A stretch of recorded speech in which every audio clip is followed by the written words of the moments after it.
saya dah hantar LOD kepada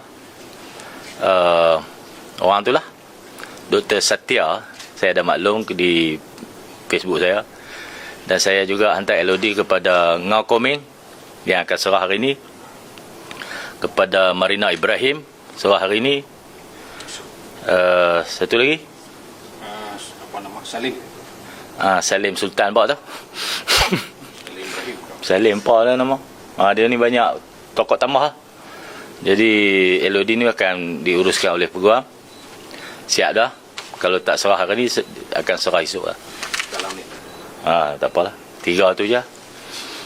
Saya serah kat peguam lah. Ada senarai mereka panjang.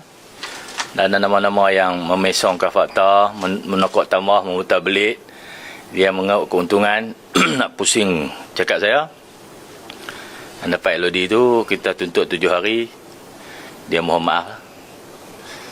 Itu dia kena kontak dengan lawyer saya lah. Kalau tidak kita pergi bicara lah. Siap duit lah. Okey, itu je lah maklum.